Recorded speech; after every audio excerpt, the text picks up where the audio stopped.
ሰላም ጤና ይስጥልን የተወደዳችሁና የተከበራችሁ የጣና ዴይሊ ቤተሰቦቻችን በያላችሁበት የዓለም ዳርቻ አክብሮታዊ ሰላምታችን ከጣና ዴይሊ ድረሳችሁ እያልን የሚያዝያ 26 ቀን 2018 ዓ.ም ዜናችን ተጀምሯል። በቅድሚያም ለሰዓቱ ዜናችን የመረጥናቸውን ዜናዎች ርዕሶቹን አስቀድመን እናስደምጣችኋለን። በጎንደርና በወሎ ፋኖ ድል የተቀዳጀባቸውን ውጊያዎች ማድረጉን ገልጿል። የፋኖ ኃይሎች በምርጫ እንቅስቃሴ ዙሪያ ለማስፈጸም በወጣው ሰራዊት ላይ በወሰዱት ወታደራዊ እርምጃ ድል ሲያስመዘግቡ ከመቄት እስከ በለሳ ድረስ የተዘረጋው ይህ ክስተት ሙትና ቆስለኛ እንዳስከተለ ሲነገር አካባቢዎቹ ውስጥ የደህንነት ሁኔታ እየተባባሰ መሆኑ ተጠቁሟል። በስፋት የያዝነው ዜናችን ነው። ፓርላማ በጋዜጠኞች ላይ ክልከላ ጥሏል።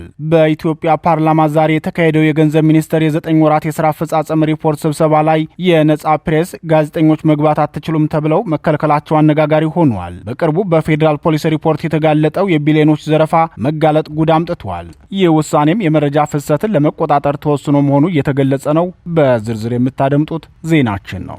በሆርሙዝ ሰርጥ የተነሳ የአሜሪካ ኢራን ግጭት ሊያገረሽ በመሆኑ ስጋቱ ሲያይል በመካከለኛው ምስራቅ የቀጠለው ጦርነት እንዲሁም በአውሮፓ የጨመረው የዲፕሎማሲያዊ ግፊት ዓለምን ወደ አሳሳቢ አቅጣጫ እየመራ ነው። የትራምፕ ፕሮጀክት ነጻነት ዘመቻ ማስታወቂያና የኢራን ጥብቅ ማስጠንቀቂያ የተኩስ አቁም ስምምነቶችን አደጋ ላይ መክተቱ ታውቋል። በዝርዝር የተመለከትነው ዓለም አቀፍ ዜናችን ነው። የተወደዳችሁና የተከበራችሁ የጣና ዴይሊ ቤተሰቦች እነዚህንና ሌሎች ዜናዎችን ይዘናል። እስከ ዜናችን ፍጻሜ ድረስ አብራችሁን እንድትቆዩ እየጋበዝን ወደ ዝርዝር ዜናዎቹ እናልፋለን።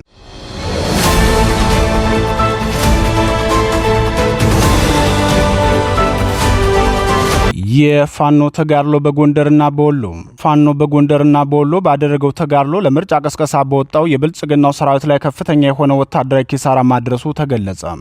የአማራ ፋኖ ብሔራዊ ንቅናቄ አጼ ምኒልክ ሕዝብ በሰሜን ወሎ ዞን መቄት ወረዳ ለምርጫ ቀስቀሳ የተንቀሳቀሰ የብልጽግናው ሰራዊት በሕዝብ ላይ የሰብአዊ መብት ጥሰት መፈጸሙን ተከትሎ ፋኖ በወሰደው የአጸፋ እርምጃ በርካታ አባላቱ ሙትና ቆስለኛ መሆናቸው ተገልጿል።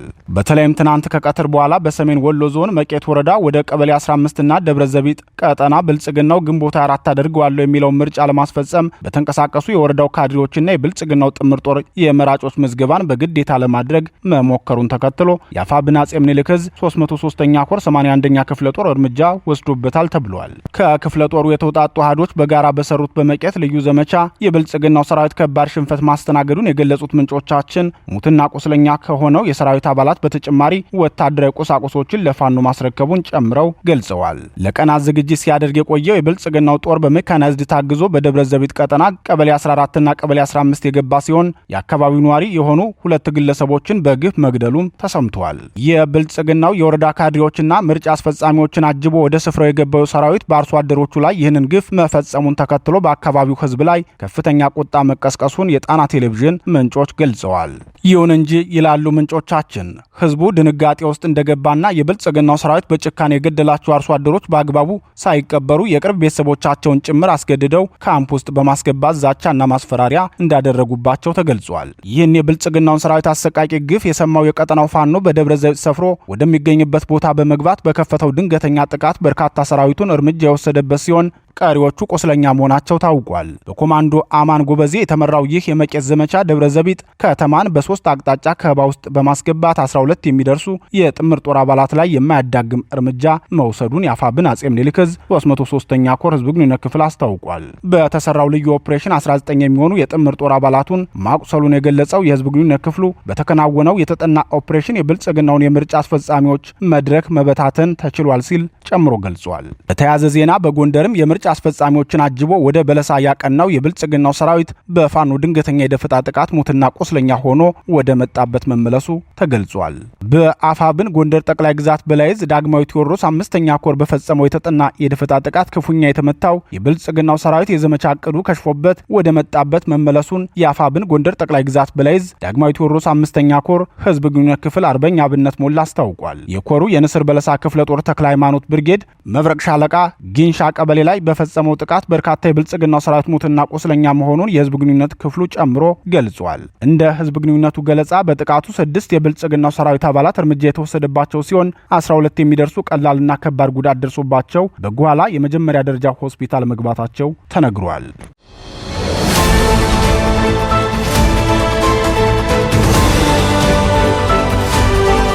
ብልጽግና ጋዜጠኞችን አገደ። የብልጽግናው ፓርላማ በዛሬው ዕለት የገንዘብ ሚኒስቴር የ9 ወራት የሥራ አፈጻጸም ሪፖርት ያዳምጣል። በዚህ የምክር ቤቱ ስብሰባ ላይ ለመታደምና መረጃውን ለሕዝብ ለማድረስ በቦታው የተገኙ የነጻው ፕሬስ አባላትን ወደ ፓርላማ እንዳይገቡ ከልክሏል። የስርዓቱ ሚዲያዎች ብቻ ተመርጠው ወደ ስብሰባ አዳራሹ እንዲገቡ የተደረገ መሆኑን የገለጹት ምንጮቻችን በተለይም በፓርላማ የሚነሱ ጥያቄዎችንና አስተያየቶችን ታማኝ የሕዝብ ሚዲያዎች እያጋለጡ ስለሆነ ከዚህ በኋላ የመንግስት መገናኛ ብዙሃን ብቻ እንዲገቡ የሚል ትዕዛዝ ከበላይ አካል መጥቷል ሲሉ የፓርላማ ምንጮቻችን ገልጸዋል። የነጻው ፕሬስ ጋዜጠኞች የመግቢያ በር ላይ መግባት አትችሉም ተብለው ሲከለከሉ እንደ ብሔራዊ ቴሌቪዥን ጣቢያና ኦቢኤን ያሉት ግን ተፈቅዶላቸው መግባታቸውን የዘገባው አዲስ ማለዳ የፕላን በጀትና ፋይናንስ ጉዳዮች ቋሚ ኮሚቴ ከገንዘብ ሚኒስቴርና ተጠሪ ተቋማት ጋር የ9 ወራት እቅድ አፈጻጸም ሪፖርት በፊት ለፊት መድረክ ለመገምገም ከጠዋቱ 2 ሰዓት ተኩል ጀምሮ በምክር ቤቱ የመሰብሰቢያ አዳራሽ ፕሮግራም የያዘው መርሃ ግብር ባለፈው አርብ እንዲዘገብለት ለአዲስ ማለዳ ጥሪ አቅርቦ ነበር። ነገር ግን ዛሬ ሰኞ ክልከላ ጥሏል ሲል ጨምሮ ገልጿል። ሚዲያው አክሎም ይህ ውሳኔ የቋሚ ኮሚቴው ስለመሆኑም ለጋዜጠኞቹ ተነግሯቸዋል። በተመሳሳይ ዛሬ ከሰዓት ይካሄዳል ተብሎ የሚጠበቀው የጤና ሚኒስቴር የ9 ወራት እቅድ አፈጻጸም ግምገማም ለግል ሚዲያዎች ክፍት ይደረጋል ወይስ እንደ ገንዘብ ሚኒስቴር ክልከላ ይጣልበታል በሚል በስፍራው ከነበሩ ዘጋቢዎች በኩል ለምክር ቤቱ ጥያቄ ቢቀርብም እናሳውቃለን የሚል ምላሽ ከማግኘት ባለፈ ይሁንታ አልተገኘም በማለት ዘግቧል። በዚህ ጉዳይ አስተያየታቸውን የሰጡ የምክር ቤቱ ምንጫችን በዋናነት ሰሞኑን የፌዴራል ፖሊስ የ9 ወራት እቅድ አፈጻጸም ግምገማ ላይ የወጣው መረጃ በመንግስት ላይ ጫና አሳድሯል። በዚህም ምክንያት የግል ሚዲያዎች እንዳይገቡ መረጃውን በምክር ቤቱ ማህበራዊ ገጽና በመንግስት ሚዲያ ሊያገኙት ይችላሉ የሚል መመሪያ ከመንግስት ስራ አስፈጻሚ ነው የመጣልን ብለዋል። የብልጽግናው ሊቀመንበር ወደ ስልጣን በወጡበት የመጀመሪያዎቹ ወራት ባደረጓቸው መግለጫዎች እንኳን የምክር ቤትና የመንግስት ስብሰባዎችን ይቅርና የኢህአዴግ ስራ አስፈጻሚና የማዕከላዊ ምክር ቤትም ሆነ የጠቅላላ ጉባኤ ስብሰባዎች ለህዝብ በቀጥታ የቴሌቪዥን ስርጭት እንደሚተላለፉ ገልጸው ነው። ሆኖም እንኳንስ ቃል የገቡትን ሊፈጽሙ ይቅርና በመንግስት ኃላፊነታቸው የሚጠበቅባቸውንና በየወሩ ማካሄድ የነበረባቸውን ጋዜጣዊ መግለጫ ከመስጠት ተቆጥበዋል። የሚጠበቅባቸውን መግለጫ ከመስጠት ይልቅ በራሳቸው ጽህፈት ቤት የሚቀረጽና ራሳቸው ባዘጋጇቸው ጥያቄዎችና ሀሳቦች ላይ ብቻ የሚጠይቅ የመንግስት ጋዜጠኛ ጠርተው ማብራሪያ በመስጠት ነው የሚፈልጉትን እያስፈጸሙ ያሉት። ይህን የሚያደርጉበትን ምክንያት አስመልክቶ አስተያየታቸውን ለጣና ቴሌቪዥን የሰጡ አንድ የፖለቲካ ፓርቲ አመራር አምባገነን መንግስታት የሚፈሩት መገናኛ ብዙሃንን ነው፣ እሳቸውም ከጋዜጠኞች የሚሸሹት ተጠያቂነትን ከመፍራት ነው ሲሉ ተናግረዋል። ከአንድ ባታሊዮን ጦር ይልቅ አንድ ጋዜጠኛ ያስፈራኛል ሲል ናፖሊዮን የተናገረውም ከዚህ የተነሳ እንደሆነ ልብ ይለዋል።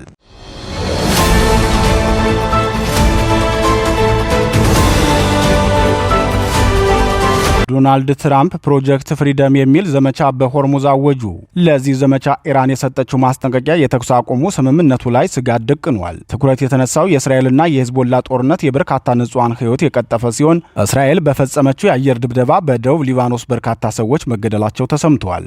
የአሜሪካና የጀርመን ጠብ አድማሱን እያሰፋ ነው። የአውሮፓ ህብረት በጉዳዩ ላይ ከአሜሪካ ማብራሪያ ጠይቋል። የዓለማችን የፖለቲካና የጸጥታ ሁኔታ እጅግ አሳሳቢና ውስብስብ ወደሆነበት አዲስ ምዕራፍ እየተሸጋገረ ይገኛል።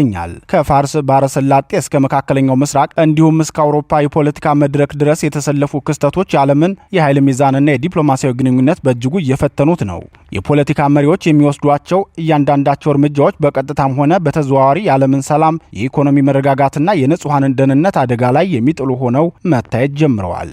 አልጀዚራ ይዞት በወጣው መረጃ መሰረት የአሜሪካው ፕሬዝዳንት ዶናልድ ትራምፕ በዓለም አቀፍ የነዳጅና የንግድ መስመር ላይ ቁልፍ ስፍራ በሆነው በሆርሙዝ የባህር ሰርጥ ፕሮጀክት ፍሪደም የተሰኘ ወታደራዊ ዘመቻ ማወጃቸው ቀጠናውን ወደ ከፋ የጦርነት አዘቅት ሊያስገባው እንደሚችል የፖለቲካ ተንታኞች እያሳሰቡ ነው።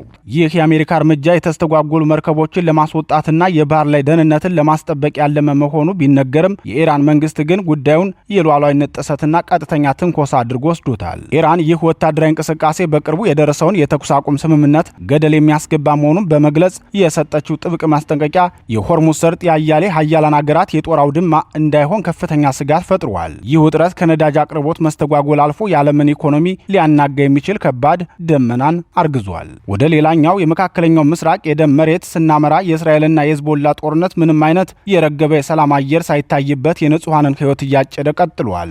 ዩሮኒውስ ባቀረበው ሰፋ ያለ ዘገባ እስራኤል በደቡባዊ ሊባኖስ ላይ የፈጸመችው ከባድ የአየር ድብደባ ቢያንስ የ7 ሰዎችን ሕይወት ከመቅጠፉን ባሻገር የቀውሱን አድማስ እጅግ አስፍቶታል። ይህ ተከታታይና የማያባራ ጥቃት የሚያሳየው ዓለም አቀፍ የዲፕሎማሲ ጥረቶች መክሸፋቸውንና ግጭቱ ከፖለቲካዊ ዕላማነት አልፎ በከፍተኛ ደረጃ ሰብአዊ ቀውስ እያስከተለ መሆኑን ነው።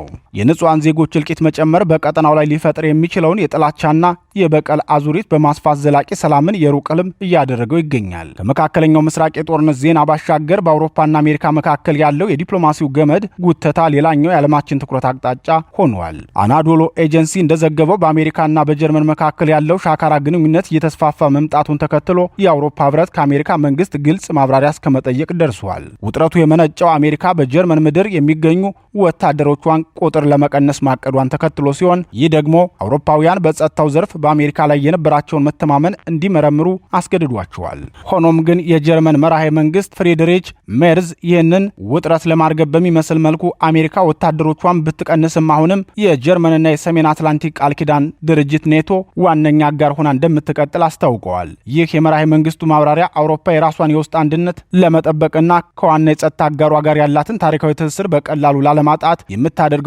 የዲፕሎማሲያዊ ጥበብ የሚያሳይ ነው። ከአሜሪካ ፖሊሲ ለውጦች እስከ መካከለኛው ምስራቅ የትጥቅ ግጭቶች እንዲሁም አውሮፓ እያጋጠማት ያለው የጸጥታ አጋርነት ፈተና የዓለም መሪዎች ከመቼውም ጊዜ በላይ የሰላምና የውይይት አማራጮችን እንዲከተሉ አሊያም ዓለምን ወደማትወጣው አዘቅት ውስጥ ሊከቷት እንደሚችሉ በርካታ ፖለቲካ ተንታኞች ይናገራሉ።